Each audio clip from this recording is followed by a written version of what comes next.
నమస్తే welcome to ఫోర్సైట్స్ TV news బ్లేస్ బులెటిన్ల ముందుగా headlines చూద్దాం. ఎన్డీఏ కూటమికి స్వేచ్ఛ ఇవ్వని ఓటరు తీర్పు రాజ్యాంగ సవరణకు విపక్షాలపై ఆధారపడాల్సిందే.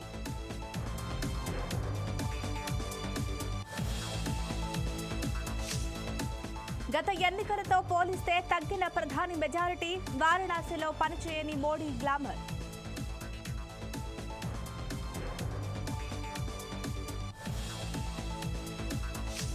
కొలువు తీరనున్న ఎన్డీఏ సర్కార్, ఎల్లుండి సాయంత్రం మోడీ ప్రమాణ స్వీకారం.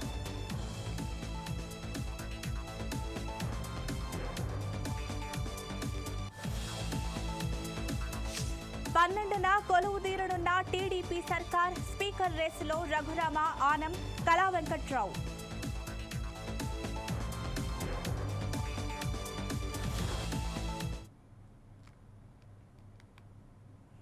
బులెటిన్లకు డీటెయిల్స్ చూస్తే దేశవ్యాప్తంగా ఈసారి జరిగిన లోక్సభ ఎన్నికల్లో ఓటరు తీర్పు కేంద్రంలో ఎన్డీఏ కూటమికి శరాఘాతంగా మారబోతోంది. 10 ఏళ్లుగా విపక్షాల్ని లెక్క చేయకుండా చెలరేగిపోయిన ఎన్డీఏ కూటమికి ముందరి కాళ్లకు ఓటరు కళ్లం వేశాడు. ముఖ్యంగా ఏకపక్షంగా రాజ్యాంగ సవరణలు చేసుకుంటూ వెళ్లిన మోడీ సర్కార్ ఈసారి మాత్రం విపక్షాల అనుమతి లేకుండా ఒక్క అడుగు వేయలేని పరిస్థితి. లోక్సభ ఎన్నికల్లో ఎన్డీఏ కూటమికి ఓటర్లు 293 సీట్లిస్తే విపక్ష ఇండియా కూటమికి 232 సీట్లు ఇచ్చారు. ఏదైనా అంశంపై రాజ్యాంగ సవరణ చేయాలంటే పార్లమెంటు ఉభయ సభల్లో 3/2 మెజారిటీ అవసరం. కానీ గతంలో బలంగా ఉన్న ఎన్డీఏ ప్రభుత్వం విపక్షాలను లెక్క చేయకుండా ఎన్నో రాజ్యాంగ సవరణలు చేసేసింది. ఇందులో తాజాగా తీసుకొచ్చిన 3 క్రిమినల్ లా చట్టాలతో పాటు పలు సవరణలు ఉన్నాయి.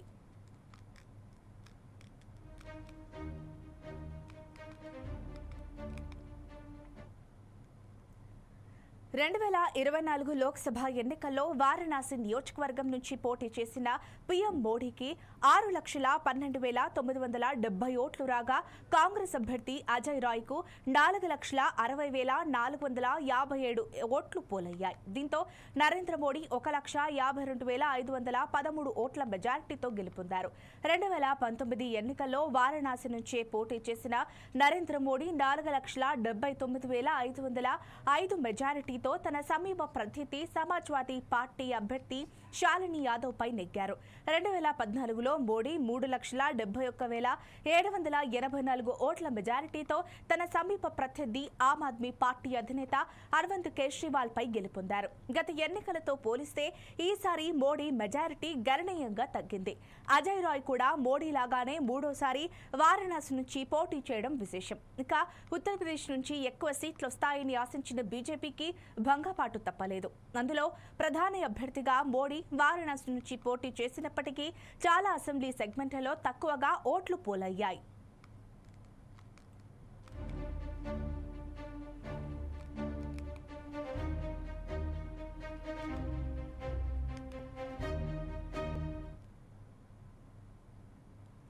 ఏపీలో ఎన్డీఏ కూటమి అఖండ విజయం సాధించిన తర్వాత కీలక పరిణామాలు చోటు చేసుకుంటున్నాయి. వైసీపీకి చెందిన నేతలు ప్రభుత్వ పదవుల నుంచి తప్పుకుంటున్నారు. మరోవైపు అధికారుల మార్పులు కూడా జరుగుతున్నాయి. ఇందులో భాగంగా ఏపీ కొత్త సీఎస్గా నీరబ్ కుమార్ ప్రసాద్ నియమితులయ్యారు. ఈ మేరకు ఏపీ ప్రభుత్వం ఉత్తర్వులు జారీ చేసింది. ప్రస్తుత సీఎస్ జవహర్ రెడ్డిని ప్రభుత్వం బదిలీ చేసింది. ఈ మేరకు GAD political secretary Suresh Kumar GO జారీ చేశారు. నీరబ్ కుమార్ ప్రసాద్ ఇప్పటి వరకు అటవీ, పర్యావరణ, సైన్స్ వంటి శాఖలకు స్పెషల్ చీఫ్ సెక్రటరీగా వ్యవహరించారు. ఈయన 1987 బ్యాచ్ ఐఏఎస్ అధికారి అని సమాచారం.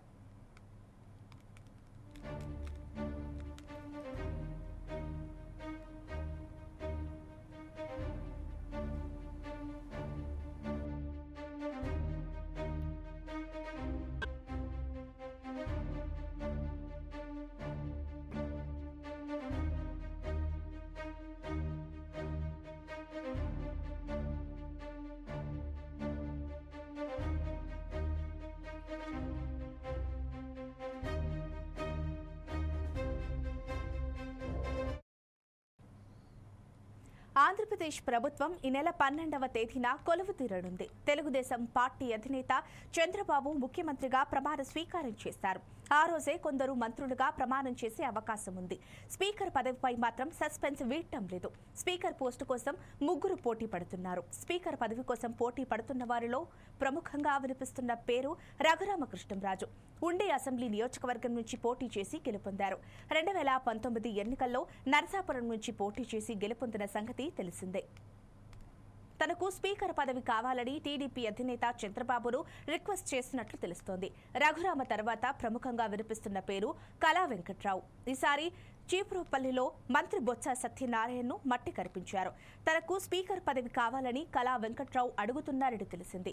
కళా వెంకట్రావు తర్వాత సీనియర్ నేత ఆనం రామ్ నారాయణ రెడ్డి స్పీకర్ పదవిని ఆశిస్తున్నారు. ఆత్మకూరు నుంచి పోటీ చేసిన రామ్ నారాయణ రెడ్డి మేకపాటి విక్రమ్ రెడ్డిపై 7,000 పైచిలుకు ఓట్ల తేడాతో విజయం సాధించారు.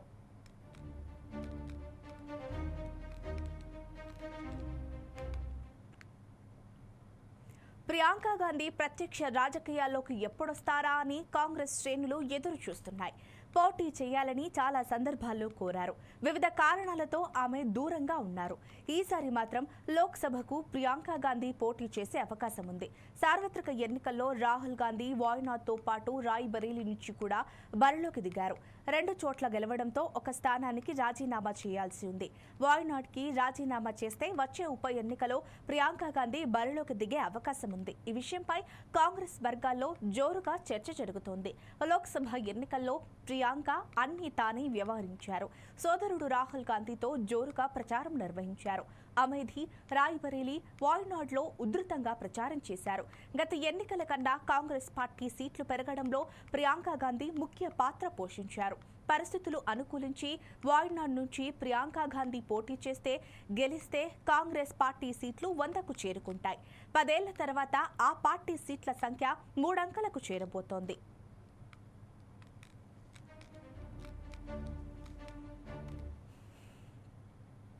ముచ్చటగా మూడోసారి ఎన్డీఏ సర్కార్ కొలువు తీరబోతోంది.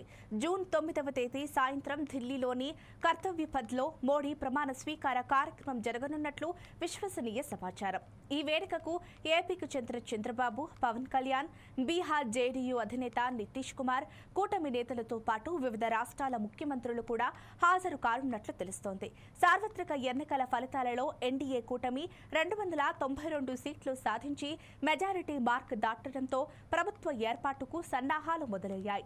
543 సీట్లున్న లోక్సభలో అధికారం చేపట్టాలంటే 272 సీట్లు సాధించాలి. ఎన్డీఏ కూటమి పార్టీలన్నీ కలిపి మెజారిటీని దాటడంతో ప్రభుత్వ ఏర్పాటు ఈజీ అయ్యింది. అయితే బీజేపీకి సొంతంగా మెజారిటీ సీట్లు రాలేదు.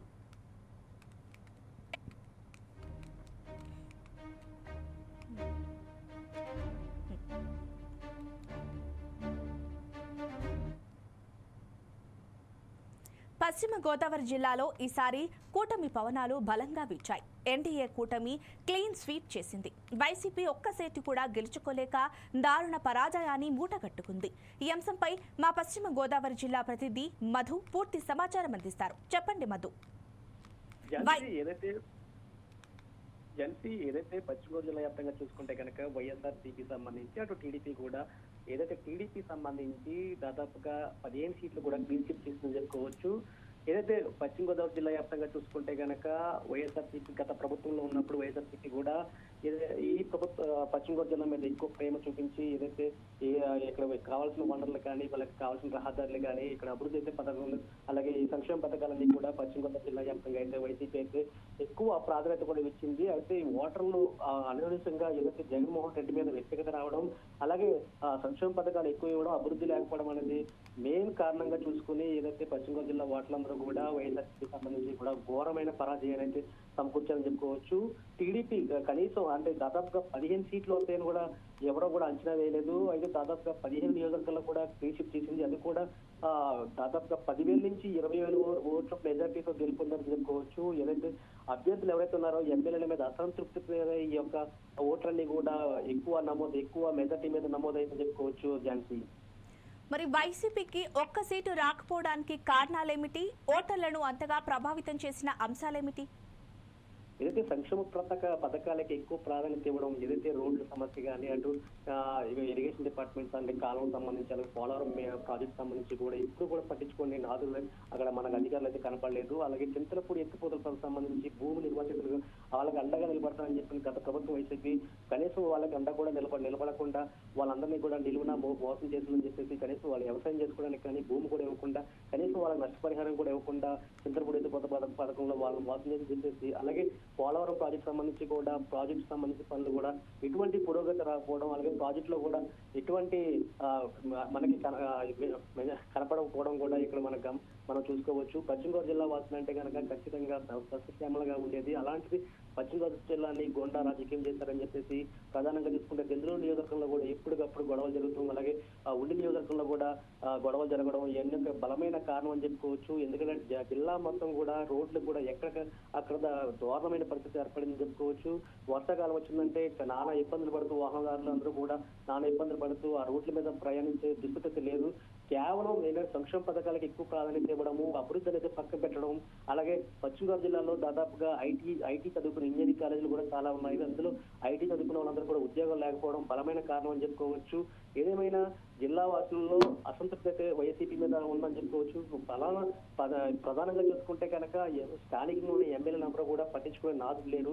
కనీసం ఆ గ్రామాల్లోకి వెళ్ళిన నాడు నేడు కార్యక్రమం చేసినా అలాగే గడప గడప కార్యక్రమం చేసినా ఏదో మేము డబ్బులు ఇచ్చాము మీకు ఇంత ఇచ్చామని చెప్పేసి మొహమ్మద్ చెప్పి ఉన్న గ్రామ స్థాయిల వరకు కూడా మొహమ్మద్ చెప్పడం జరుగుతుంది. అయితే డబ్బులు ఇస్తే కనుక ఈ రకంగా మా ఇంటికి కూడా వచ్చి చెప్తారా అని చెప్పేసి ప్రధానంగా వాళ్ళందరూ కూడా ఏదో తెలియని బాధ అయితే వాళ్ళకి ఉంది. అయితే ప్రధానంగా చూసుకుంటే కనుక కాపు సమాజానికి సంబంధించి కూడా ఎవరికి కూడా ఓట్లు సంబంధించి అలాగే కాపుల మీద వ్యతిరేకమైన కేసులు పెట్టడం పశ్చిమ గోదావరి జిల్లా మీద ఎక్కువ కనబడింది చెప్పుకోవచ్చు. ఇది కేవలం కాపు సామాజిక వర్గం కాకుండా కాపు సామాజిక వర్గానికి ఎక్కువ ప్రాధాన్యత ఇవ్వకపోవడం కూడా వైసీపీ కూడా ఇక్కడ మనకి చూసుకుంటే కనుక ఓటర్ పాలని చెప్పుకోవచ్చు. ఏదైతే అభివృద్ధి లేదు ప్రస్తుతానికి అయితే పశ్చిమ గోదావరి జిల్లా వ్యాప్తంగా చూసుకుంటే కనుక రోడ్ల పరిస్థితి కూడా అంధకారంగా ఉంది. అభివృద్ధి అయితే లేదు. ఇండస్ట్రీ లేవు. అలాగే పోలవరం ప్రాజెక్ట్ సంబంధించి కూడా పురోగతి కనబడలేదు. అలాగే చింతలపూడి ఎత్తిపోతల పథకాలను గురించి మెయిన్ గా ఇవన్నీ కూడా ప్రాజెక్ట్ ఎక్కడికక్కడ నిలిచిపోవడం అనేది ప్రధానంగా కనబడుతుంది. పశ్చిమ గోదావరి జిల్లా వాసుల్లో కూడా ఇదే అసంతృప్తి ఎక్కువగా ఉంది. అదే డెల్టా ఏరియాలో చూసుకుంటే కనుక కొంతమంది ఏదైతే మన అధికారులు ఉన్నారో అలాగే చేపల వ్యాపారాలు ఉన్నాయో అవన్నీ కూడా కనీసం మద్దతు రేట్లు లేకపోవడం అలాగే వ్యవసాయం సంబంధించి కూడా కనీసం వాళ్ళ గిట్టుబాటు ధరలు లేకపోవడం కూడా ఈ యొక్క ప్రధానమైన ఓటమికి అయితే కారణం అని తెలుస్తుంది ఝాన్సీ. మరి జనసేన ఓటు టీడీపీకి, టీడీపీ ఓటు జనసేనకు పక్కాగా ట్రాన్స్ఫర్ జరిగిందంటారా? అలాగే వైసీపీ నేతలు ఏమనుకుంటున్నారు, కూటమి నేతలు ఏమనుకుంటున్నారు? ఖచ్చితంగా ఇందులో మనం చూసుకుంటే కనుక జనసేన ఓట్లు టీడీపీ ఓట్లు కూడా ఎక్కడికి కూడా బేసి కదలకుండా ఖచ్చితంగా జనసేన టీడీపీ కూటమికే పడిందని చెప్పుకోవచ్చు. ఒకవేళ జనసేన టీడీపీ కనుక వేరువేరుగా పోటీ చేస్తే కనుక అప్పుడు ఈ కాపు సామాజిక వర్గం సంబంధించి కూడా ఓట్లని కూడా చీలే అవకాశాలు ఉన్నాయని చెప్పేసి ముందుగానే పవన్ కళ్యాణ్ అలాగే చంద్రబాబు ఇద్దరు కూడా కలిసి కూటమిగా ఏర్పడి బీజేపీ 3 కూటమిగా ఏర్పడి ఈ ఎన్నికల్లో విజయం సాధించని చెప్పుకోవచ్చు. ప్రధానంగా చూసుకుంటే కనుక ఓసీ ఓటు బ్యాంకింగ్ కూడా కాపుల ఓటు బ్యాంకింగ్ కూడా ఖచ్చితంగా టీడీపీగా పడిందని చెప్పుకోవచ్చు. ఇక్కడ జనసేన సంబంధించి కూడా దాదాపుగా 4 నియోజకవర్గాల్లో కూడా గెలుపొందింది. ఇక్కడ వీళ్ళు పార్లమెంట్ వస్తే కనుక ఇటు ఏలూరు పార్లమెంట్ కు సంబంధించి టీడీపీ ఏలూరు పార్లమెంట్ లో విజయం సాధించిందని చెప్పుకోవచ్చు. నర్సాపురం చూసుకుంటే బీజేపీ విజయం సాధించుకోవచ్చు. కేవలం కూటమి వల్లనే ఈ యొక్క ఓట్లు అనేది చీలకుండా వైసీపీ అయితే ఘోర పరాజయాన్ని తీసుకుని చెప్పుకోవచ్చు రాజధాని. మరి జిల్లా నుంచి కేబినెట్ రేస్ లో ఎవరెవరున్నారు, ఎవరికి ఖచ్చితంగా ఛాన్స్ ఉందంటారు? రైట్ ఝాన్సీ, ఏదైతే చూసుకుంటే జిల్లా పరంగా చూసుకుంటే కనుక సీనియర్ నాయకులు దాదాపుగా 3 నుంచి 4 సార్లు ఎమ్మెల్యే గెలిచిన నాయకులు కూడా ఇందులో మనకు కనబడుతున్నారు. ప్రధానంగా చూసుకుంటే కనుక నిమ్మల రామానాయుడు పాలకొల్లు నియోజకవర్గం నుంచి అయితే మంత్రి రేసు అయితే ఉండడం జరిగింది. అలాగే ఉండి నియోజకవర్గం నుంచి అయితే రఘురామకృష్ణరాజు స్పీకర్ గా ఇస్తారా లేదంటే మంత్రి క్యాబినెట్ లో చేపడతారా అనేది కొంచెం సస్పెండ్ లో ఉంది. ఏదైతే చంద్రబాబును కూడా బుజ్జగించే ప్రయత్నం చేస్తున్నాడు. ఖచ్చితంగా నేను స్పీకర్ పదవి నాకు ఇవ్వాలి, ఖచ్చితంగా స్పీకర్ పదవిలో నేను ఉంటానని చెప్పేసి ఇప్పటికే రిక్వెస్ట్ కూడా చేసినట్టు మనకి కనబడుతుంది. ఇంకొక ప్రధానంగా చూసుకుంటే దెందులూరు నియోజకవర్గానికి సంబంధించి టీడీపీ అభ్యర్థి చింతమనేని ప్రభాకర్ కూడా మంత్రి క్యాబినెట్ లో కూర్చునే అవకాశం ఉన్నాయని చెప్పేసి అంటున్నారు. ఎందుకంటే ఆల్మోస్ట్ ఆచరణ నుంచి పేదలు చచ్చారని వీళ్ళ ముగ్గురు కూడా పేర్లు అయితే మనకు వినపడుతున్నాయి ప్రస్తుతానికి అయితే. ఎందుకంటే వీళ్ళందరూ ముగ్గురు కూడా వైసీపీ ఎప్పుడైతే ముగ్గురు కూడా టీడీపీ నుంచి సీనియర్ నాయకులు, అలాగే ఎమ్మెల్యేగా గెలుపొందారు, గతంలో కూడా ఎమ్మెల్యేగా చేసిన వాళ్ళు, ఎప్పుడు కూడా పార్టీని అయితే విడని వాళ్ళు. ఈ ముగ్గురికి అయితే మంత్రి పదవులు రేసులు ఉన్నాయని చెప్పుకోవచ్చు.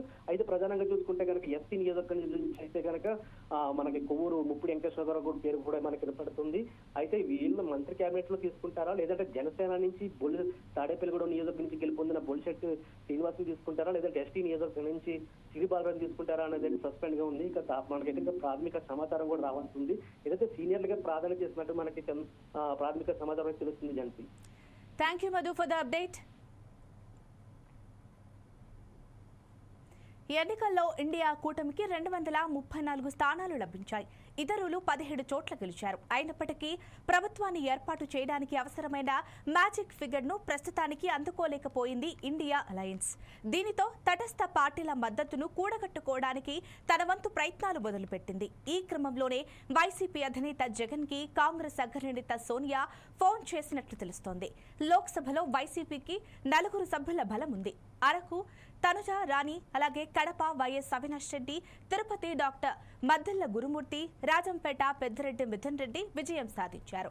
వైసీపీ మద్దతు ప్రకటిస్తే మ్యాజిక్ ఫిగర్ కు మరింత చేరువ అవుతుంది ఇండియా కూటమి. రాష్ట్రంలో వైసీపీ ప్రత్యర్థి తెలుగుదేశం.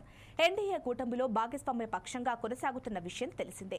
అదే సమయంలో వైసీపీ ఆవిర్భావం నుంచి జాతీయ రాజకీయాల్లో తటస్థంగా ఉంటూ వస్తోంది. అటు ఎన్డీఏలో కానీ ఇటు కూటమిలో కానీ చేరలేదు. అధికారంలో ఉన్న 5 సంవత్సరాల కాలంలో కొన్ని కీలక బిల్లుల విషయంలో బీజేపీకి అనుకూలంగా వ్యవహరించిందే తప్ప పూర్తి స్థాయిలో మద్దతును ప్రకటించలేదు.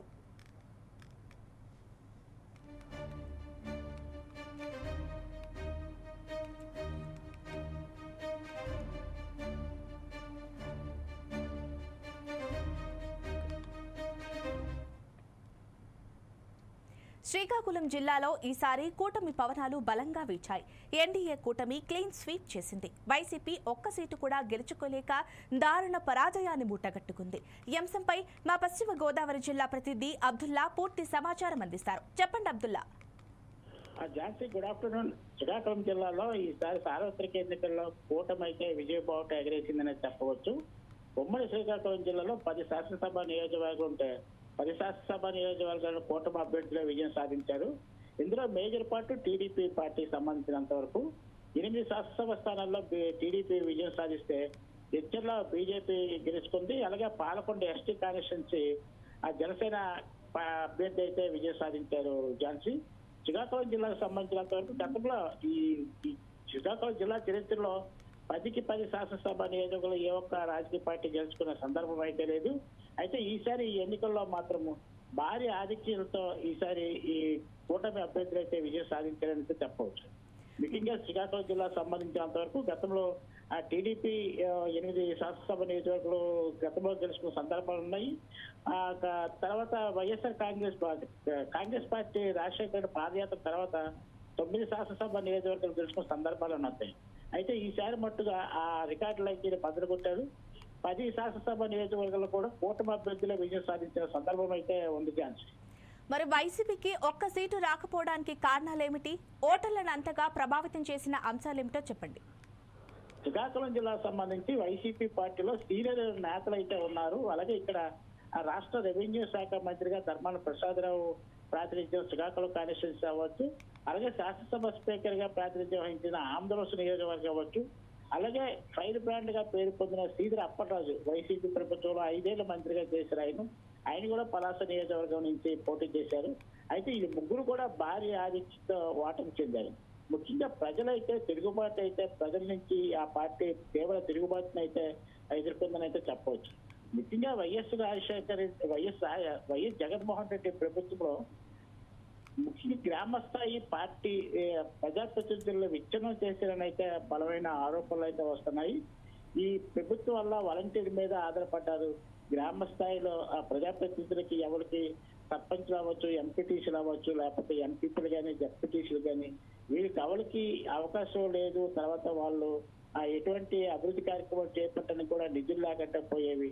వారికి ప్రాధాన్యత లేకపోవడం వల్ల గ్రామ స్థాయిలో కేటర్ని అయితే అలా బలోపేతం చేసుకునే పరిస్థితి ఏర్పడిందని అయితే మనకి రాజకీయ విశ్లేషకులు అయితే భావిస్తున్నారు. దీంతో పాటు దీర్ఘకాలిక అభివృద్ధి కార్యక్రమాలు కూడా ఏది చేపట్టలేదు అనే విమర్శ అయితే ఉంది. ముఖ్యంగా శ్రీకాకుళం జిల్లాకు సంబంధించి ఏ నియోజకవర్గం చూసినా ఆ రోడ్లు పాడైపోయినా, లేకపోతే వంశధార ప్రాజెక్ట్ అవ్వచ్చు, తోటపల్లి కాలువలు అవ్వచ్చు, ఈ పొడుగు చేత కార్యక్రమాలు కూడా వీళ్ళు చేపట్టలేకపోయారు. దానివల్ల సాగునీరుకి కూడా ఆ నదుల నుంచి నీరు లేకుండా పోవడం వల్ల రైతాంగం కూడా తీవ్ర నిరాశలు నిస్పృహలు కూడా ఎదురయ్యారు. అలాగే మహిళలు కూడా ప్రతి కార్యక్రమంలో కొన్ని ఇప్పుడు సంక్షేమ కార్యక్రమాలు అమలు చేసేలా తప్పించి ఇప్పుడు ఎస్సీ కార్పొరేషన్ అవ్వచ్చు, బీసీ కార్పొరేషన్ అవ్వచ్చు, మైనార్టీ కార్పొరేషన్ అవ్వచ్చు, లేకపోతే స్టూడెంట్స్ సంబంధించినంత వరకు విద్య ఇతర దేశాలలో చదువుకునేందుకైతే స్కాలర్షిప్లు కానీ ఎటువంటివి ఇవేవి అమలు చేయలేదు. దీనికి తోడు నిరుద్యోగ సమస్య ఒకటి అధికంగా ఉందనైతే చెప్పవచ్చు ఝాన్సీ. డిఎస్సి కూడా వేయలేదని అయితే బలమైన ఆరోపణలో వచ్చింది. అలాగే ఉద్యోగస్తులు కూడా ఎన్జిఓలు అవ్వచ్చు, ఉపాధ్యాయులు అవ్వచ్చు, ప్రతి ఒక్కరు కూడా ప్రభుత్వం నుంచి హెరాస్మెంట్ పొందేలా తప్పించి వాళ్ళైతే ప్రభుత్వం మీద ఎటువంటి సానుకూలత లేకపోవడం వల్ల ఈ భారీ ఆధిక్యతతో ఎప్పుడైతే వాటం చెందారని అయితే విశ్లేషకులు అయితే భావిస్తున్నారు ఝాన్సీ. అయితే మరి జనసేన ఓటు టీడీపీకి, టీడీపీ ఓటు జనసేనకు పక్కాగా ట్రాన్స్ఫర్ జరిగిందంటారా? అలాగే దీనిపై వైసీపీ నేతలు ఏమనుకుంటున్నారు, అలాగే కూటమి నేతలు ఏమంటున్నారు? శ్రీకాకుళం జిల్లా సంబంధించినంత వరకు శ్రీకాకుళం జిల్లాతో పాటు రాష్ట్రం మొత్తం కూడా ఓటర్ల బదిలీ అయితే పక్కాగా జరిగిందని అయితే అన్ని పార్టీలు కూడా విశ్వసిస్తున్నారు ఝాన్సీ. టీడీపీ ఓట్లు జనసేన పోటీ చేసిన దగ్గర అయితే టీడీపీ ఓట్లు మెజార్టీ ఓటింగ్ శాతం టీడీపీదని. ఈ ఎన్నికల్లో జనసేనకి కేవలం 7 నుంచి 8% ఓటింగ్ మాత్రమే పోలైంది. మిగతాది అలాగని చూసుకుంటే ఆ అభ్యర్థి గెలాలంటే సుమారు 45-47% ఓట్లు రావాల్సి ఉంది. మిగతాదంతా టీడీపీ నుంచి ఓటు ట్రాన్స్ఫర్ అవ్వబట్టే ఇక్కడ అభ్యర్థులు అయితే విజయం సాధించారు. అలాగే బీజేపీకి సంబంధించి కూడా బీజేపీ ఓటింగ్ శాతం తక్కువైనా సుమారు 3.5% అలా ఓట్ షేర్ ఉన్న ఆ ఓటింగ్ కూడా బదలాయింపైందని అయితే ఎన్నికల విశ్లేషణ బట్టి మనకైతే తెలుస్తుంది. ముఖ్యంగా పాలకొండ సంబంధించినంత వరకు ఉమ్మడి శ్రీకాకుళం జిల్లాలో పాలకొండ ఇది ఎస్టీ కాన్స్టిట్యున్సీ. ఈ కాన్స్టిట్యున్సీ నుంచి జనసేన అభ్యర్థి అయితే ఆయన పోటీ చేశారు. ఇక్కడ గ్లాస్ అయితే వాళ్ళకి సింబల్ గా వచ్చింది. అయితే గతంలో ఆ జనసేన పార్టీ తరఫున పోటీ చేసిన నిమ్మకాయ జయకృష్ణ గతంలో 3 పర్యాయాలు టీడీపీ తరఫున పోటీ చేసి ఓటమి పొందారు. ఈసారి ఆయన అదే వ్యక్తి జనసేన పార్టీలో కలిశారు. ఆయనకి టికెట్ అయితే కేటాయించారు. అయితే ఈ జనసేన పవన్ కళ్యాణ్ చరిష్మాతో పాటు టీడీపీకి ఉన్న మొత్తం ఓటర్లు కూడా బదిలీ అవడం వల్ల ఆయన కూడా సుమారు 14,000 ఓట్ల ఆధిక్యంతో ఆ పాలకొండ నుంచి ఎస్టీ కాన్స్టిట్యూన్సీ నుంచి అక్కడ వైఎస్ఆర్ కాంగ్రెస్ పార్టీ అభ్యర్థిపై విజయం సాధించే సందర్భాలు అయితే ఉన్నాయి. అక్కడ కూడా వైఎస్ఆర్ కాంగ్రెస్ పార్టీ తరఫున గతంలో 2 సుట్లు విజయం సాధించిన వ్యక్తి కూడా ఈ ఎన్నికల్లో ఓటమి పొందిన సందర్భం అయితే వచ్చింది. అలాగే బీజేపీ సంబంధించినంత వరకు శ్రీకాకుళం జిల్లాలో వ్యక్తుల కాన్స్టిట్యున్సీ బీజేపీ కేటాయించారు. ఇక్కడ తొలిసారిగా నడుకు ఈశ్వరరావు ఆ పార్టీ బీజేపీ పార్టీ నుంచి ఆ ఎన్నికల రంగంలో దిగారు. ఈ కాన్స్టిట్యున్సీ గతంలో కళా వెంకట్రావు ప్రాతినిధ్యం వహించారు.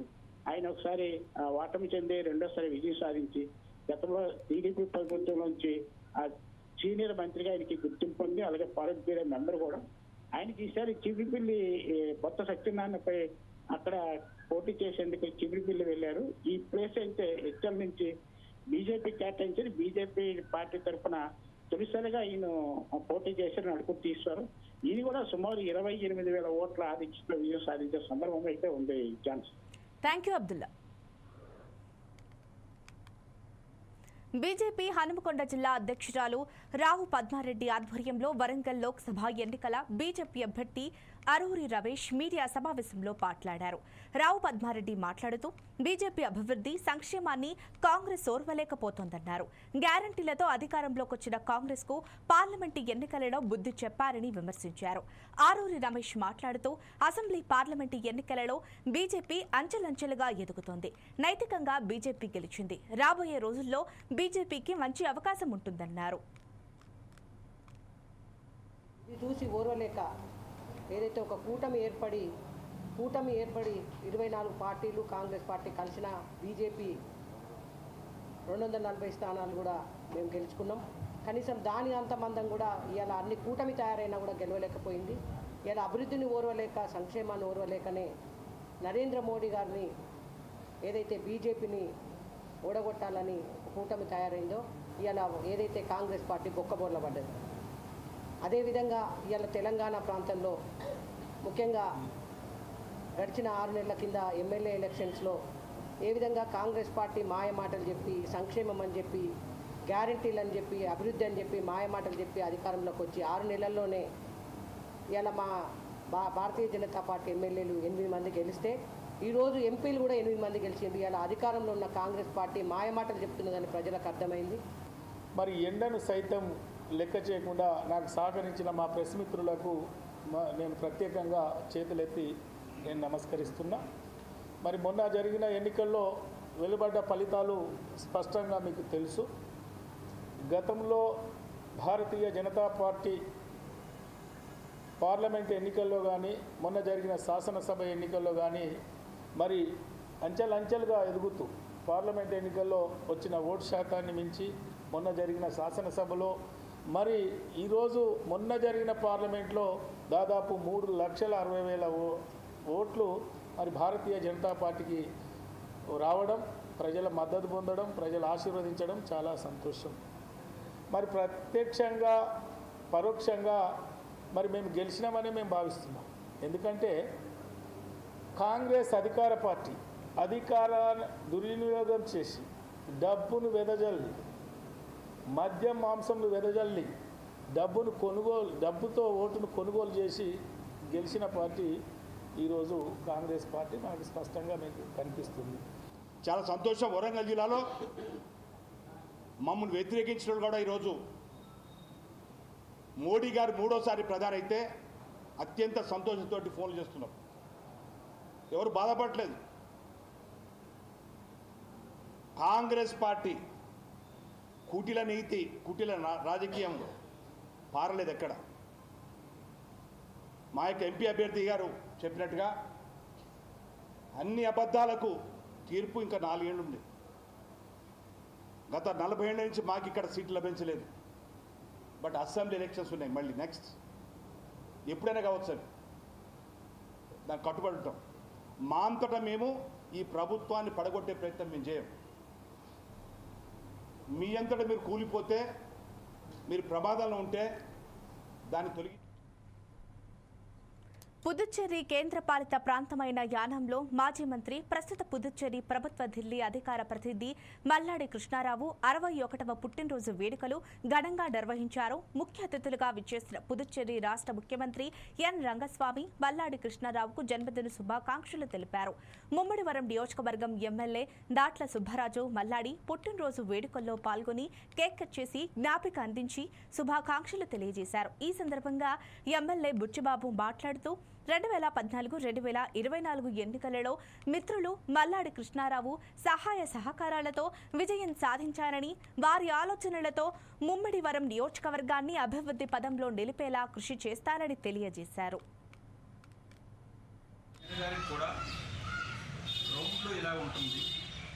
ఏ విధంగా మీకు ఫీడ్బ్యాక్ పూర్తిగా రావట్లేదన్న విషయాన్ని కూడా నేను జనవరి 2023 జనవరి 2వ తారీఖున చెప్పుకున్నాను. 2023 జూలై 12వ తారీఖున చెప్పుకున్నాను. 12వ తారీఖు తర్వాత నేను ఇవ్వలేదు. ఈ విధంగా ఉంది, ఒక వెల్విషర్గానే చెప్తున్నానని చెప్పేసి చెప్తాను. వారు సీరియస్గా ఇక్కడ ఒక శక్తి ఉండడం వల్ల, కాకినాడలో ఒక పెద్ద శక్తిని ఊహించుకోవడం వల్ల, ఆ శక్తి దగ్గర మేము చెప్పిన మాటలు కానీ, మిగతా వాళ్ళ మాటలు కానీ వారు తక్కువగా అనుకుని ఉన్నారు. దాని ప్రతిఫలమే ఈ జిల్లా దెబ్బతినడానికి ముఖ్య కారణం ఇది. ఈ జిల్లా అంతా కూడా ఆ ఒక్కటే పవర్ అంతా నా దగ్గరే ఉంది, నేను చెప్పిందే వేదవాకు అనడం వల్ల ఈవేళ మనం ఈ విధమైన రిజల్ట్స్ వచ్చింది. రాబోయే రోజుల్లో అది రెక్టిఫై చేసుకుంటే ఏ పార్టీ కూడా మొత్తం క్లోజ్ చేసుకుని లాక్ చేసి వెళ్ళిపోయే పార్టీలు ఏముండవు. ఎక్కడో రేరుగా ఇక నేను నడపలేను అనుకున్న వాళ్ళు ఉంటారు, కానీ నేనైతే ఆ విధంగా భావించట్లేదు. అలా అనుకుంటే తెలంగాణలో కాంగ్రెస్ అయిపోయిందని అనుకున్నారు, పవర్లోకి వచ్చింది. ఈవేళ కాంగ్రెస్ సెంటర్లో ఏమీ లేదనుకున్నారు, మంచి ఫైట్లోకి వచ్చింది. అలాగే ఒరిస్సాలో ఇంకా ఛాన్సే లేదనుకున్నారు, పార్టీ వెళ్ళిపోయింది, ఒక కొత్త పార్టీ వచ్చింది. ఆ విధంగా మార్పులు చేర్పులు అన్నీ కూడా ఉంటాయి, సహజం. దాన్ని ఎక్కడ మనకి తప్పు జరిగిందన్నది వారు రెక్టిఫై చేసుకోవాలి. మనల్ని ఎందుకు అధికారంలో కూర్చోబెట్టారు అన్నది వీరు గుర్తుపెట్టుకోవాలి. అదే 100% కరెక్ట్. రాజా చెప్పింది 100% కరెక్ట్. జక్కంపూడి రాజా నేను విన్నాను. నేను ఆ పేరు ఎవరి పేరైతే అతను చెప్పారో ఆ ధనంజయ రెడ్డి కారణం పాలిటిక్స్లో ఈవేళ రాజకీయం అంతా కూడా పాడవడానికి ఇది ముఖ్య కారణం. విజయ్ దేవరకొండ, సాయి పల్లవి కలిసి ఓ సినిమా చేస్తున్నారని తెలుస్తోంది. విజయ్ లైనప్ చేసిన రవికిరణ్ కొల్లా దర్శకత్వం వహిస్తున్న సినిమా ఒకటి ఓ అందమైన ప్రేమ కథతో తెరకెక్కుతోందని తెలుస్తోంది. ఈ సినిమాలో విజయ్కు జోడీగా సాయి పల్లవి నటిస్తోందని ఫిల్మ్ సర్కిల్స్ లో న్యూస్ చక్కర్లు కొడుతోంది. ఈ జంట కోసం ఫ్యాన్స్ ఎదురు చూస్తున్నారు. సాయి పల్లవి నేచురల్ బ్యూటీగా మంచి క్రేజ్ సొంతం చేసుకుంది. విజయ్ కున్న ఫ్యాన్ బేస్ తో పాటు సాయి పల్లవి క్రేజ్ కూడా తోడైతే ఆ సినిమా పక్కా హిట్ అవుతుందని ఫ్యాన్స్ అంటున్నారు. ఫిదాతో హీరోయిన్ గా పరిచయమైన సాయి పల్లవి వరుసగా సినిమాలు చేస్తూ దూసుకుపోతుంది. బ్యాక్ టు బ్యాక్ సినిమాలు చేస్తూ టాలీవుడ్ లో టాప్ హీరోయిన్ గా మారింది. తెలుగులో యంగ్ హీరోలందరి సరసన నటించి ప్రేక్షకులను మెప్పించింది. ప్రస్తుతం సాయి పల్లవి తండ్రిలో నటిస్తోంది. ఈ తర్వాత విజయ్ తో చేస్తుందని సమాచారం. ఈ ఇద్దరి కాంబోలో వస్తున్న సినిమా ఎంత పెద్ద విజయం సాధిస్తుందో చూడాలి.